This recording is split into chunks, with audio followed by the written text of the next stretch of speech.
What's up guys, my name's Liam and today we're going to be taking a look at one of my most anticipated releases, the Lamzu Maya. So is this going to be gaming mouse of the year? And most importantly, is this going to be the perfect gaming mouse for you? Let's check it out.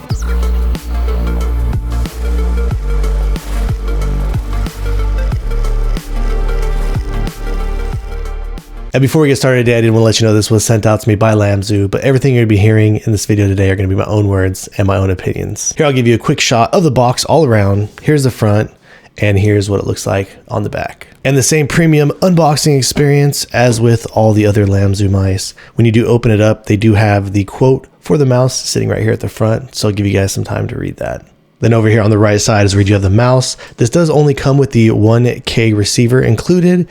If you wanted to opt for the 4K option, you'd have to buy the 4K dongle separately. And over here to the left, we do have the premium storing bag. They do give you an additional set of these PTFE skates. This cool looking holographic sticker, if you want to throw it on the bottom here, to prevent any hairs or anything entering the bottom of the mouse. And inside this bag, it does have a red USB-C cable, and you also get the red USB-C dongle adapter. Since Lamzu has released their first mouse, the Atlantis, they've been taking all of the feedback from the community, and they really did pour their heart and soul into the design. Simple stuff, you just have the power button down here in the bottom middle. Right here is where you can change your DPI, and they actually did use the PCB in 3 separate spots over here on the left side, and it is kind of aligned here along the right side to reinforce the shell integrity. And as always, the skates that do come included on here, they feel incredibly premium, and I have no desire to switch them out with any other type of skates. And since they did use the PCB to reinforce the shell, it does feel solid for me all around. And when it comes to the coating, they're actually using the exact same coating that they used on the Thorn. So one of my favorite coatings out there, feels incredibly premium and very grippy. It doesn't feel as chalky as some of the older versions on the Lamzu Atlantis, so it does feel a little bit smoother, but all around one of my favorite coatings out there. Though a lot of people prefer the optical switches, they actually reverted back to the Huano blue shell pink dots, and my personal opinion is I'm actually really happy that they did that. I do feel like the optical switches that they did use on the Lamzu Thorn, they did feel good. However, I do still prefer these Huano blue shell pink dots. They feel incredibly lightweight, and the implementation from front to back, it feels really solid on them. One thing that they did do recently is they did kind of take a little bit of a step back on the tolerances, just because some people were getting like squeaking on the shell and stuff like that. So it does have just slightly, barely a little bit of play on mouse button 1, a little bit of pre-travel, but nothing bad. Still feels incredibly snappy and responsive, and the post-travel feels really good on mouse button 1 as well. And then the exact same thing over here on mouse button number 2, just a slight bit of play, but overall everything feels really solid. Once you do start to play more towards the front of the mouse, I did notice you do get a little bit more play in the buttons, but again, nothing that's too bad. The left to right on here just feels absolutely solid. I didn't notice any play or wobbling. Even though this uses the same TTC encoder as the other Lamzu mice, they did actually change up the mold, and it actually does feel quite a bit different. On the Lamzu Atlantis and Lamzu Atlantis Mini, I feel like the steps are a little bit less defined and a little bit lighter, and with this new scroll wheel design, you do have more defined steps. Even the center click, it does feel just a little bit lighter to me as well. When you push down on the center here, as you can see, there's a little bit of a cushioning effect going on there with the rubber. It does kind of make the rubber feel a little bit more grippy in my opinion, and it gives you a little bit of a softer feeling when you're actually activating the center scroll button. So I think that they've done an incredible job with redesigning the scroll wheel, and in my opinion, this is the best scroll wheel on any Lamzu mice I've used to date. They also did redesign the side buttons, as you can see here on the Lamzu Atlantis, kind of similar to something on the Lamzu Thorn. They're just not as big. You have just a very minimal amount of play with the pre-travel, but then once you do actually activate the button itself, it feels incredibly lightweight, easy to spam.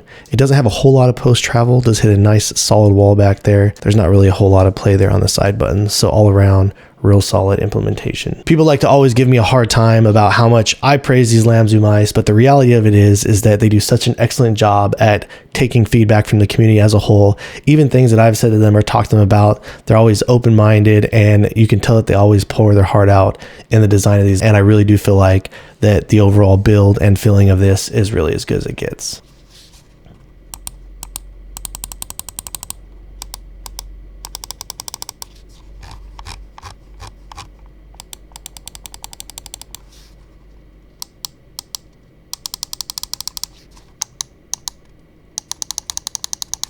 And when it comes to the overall weight and balance on my scale, looks like I got the Maya coming in at approximately 46.2 grams. And even the balance feels spot on as well.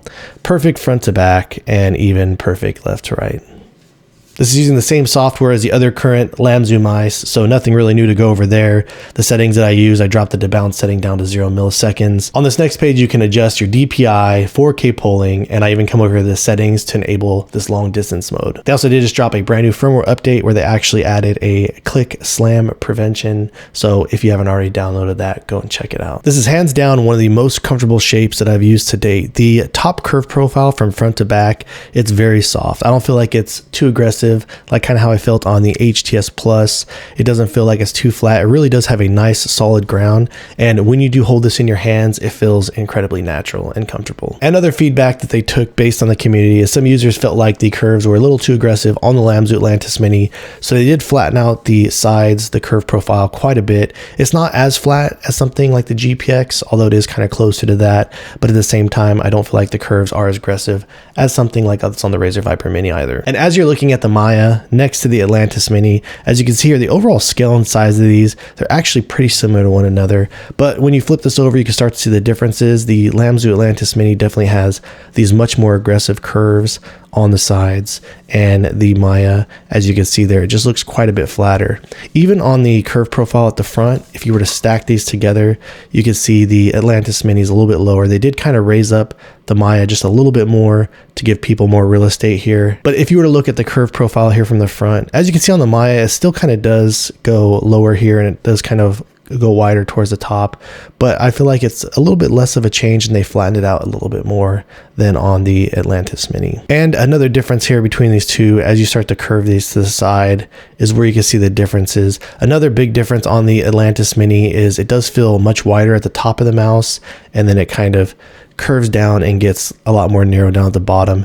And I do feel like on the Maya, they did a much better job at kind of flattening it out, so it kind of feels a little bit more even. But I will drop some turntable shots on the Maya versus other mice, but I'll go ahead and I'll spin it around here for you guys really quick so you can kind of see what you're dealing with the overall curve profile on the sides. So with these changes, the Maya does feel a little bit more wide at the bottom, but if you were to come over here to the rear, is where you can see that on the top of the Atlantis Mini, it does kind of have a wider profile towards the top, and it is a little bit less wide on the Maya. So again, they just kind of brought the dimensions down, made it a little wider on the bottom and a little less wider on the top. Is the Maya going to be that big of an upgrade to where it makes the Atlantis Mini irrelevant? I would say absolutely not.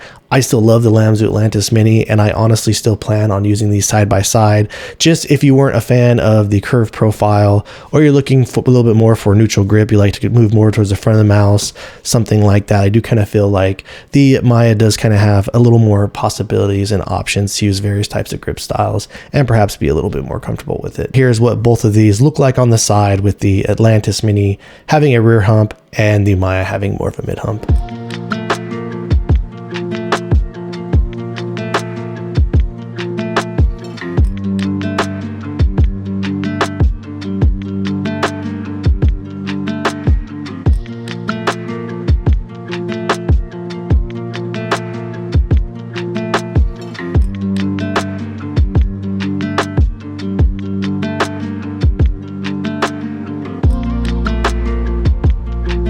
All right, next up, when comparing the Maya to the Razer Viper Mini Signature Edition, the overall scale of both of these mice are very similar to one another. However, on the bottom here, the Maya does feel just slightly a bit wider, as the Razer Viper Mini does have a little bit more aggressive curves going towards the front and to the rear. And when you're looking at both of these from the rear, as you can see here, it does kind of taper off less aggressively to the sides on the top of the Maya, whereas it does kind of fall off more aggressively on the Razer Viper Mini. So when you're holding this mouse at the top, the Maya does feel a little bit wider. And then finally, when looking at both of these from the side, the curve profile isn't that far off, but the mid hump on the Razer Viper Mini Signature Edition, it does drop off more aggressively in the rear. And I do kind of feel like the hump on the Maya is a little bit softer from the front to the rear.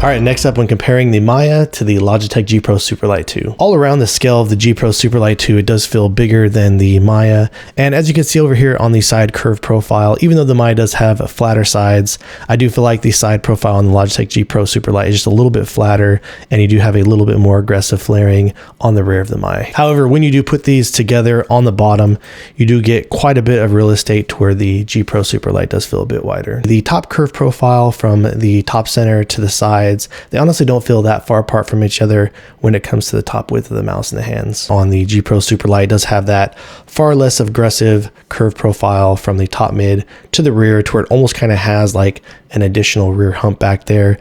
And it is a bit more aggressive on the Maya, making it feel a little bit shorter, giving you a little bit more maneuverability in the hands.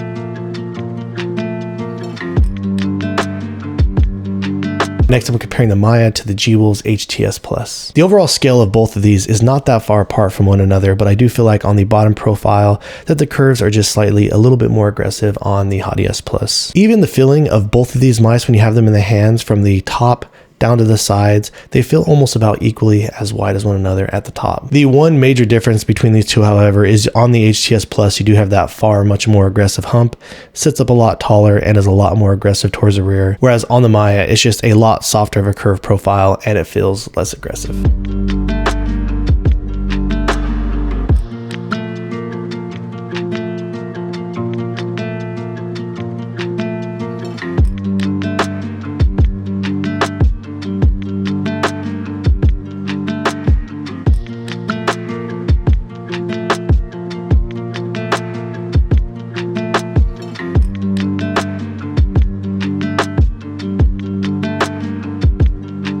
All right, and last but not least, I know I can keep doing these shape comparisons all day. I figured I'd go and throw the Starlight 12 Medium in here since the ULX is going to be dropping soon. The overall scale between these two, I do feel like the Starlight 12 Medium does feel a little bit bigger than the Maya. Over on the side profile, it does feel wider when I put them together down here at the bottom. And the sides on the Finalmouse, they do feel a bit more flat, to where you do have a little bit more of an aggressive curve profile on the bottom of the Maya. Then looking at both of these from the rear, as you can see on the top of the Maya, it is more rounded, and on the Finalmouse, it feels a bit flatter at the top. My experience with using the Finalmouse a lot actually is that this just kind of feels like a flatter and almost a blockier feeling style of a mouse, where the Maya does have softer curves and it feels a little bit more natural in the hands.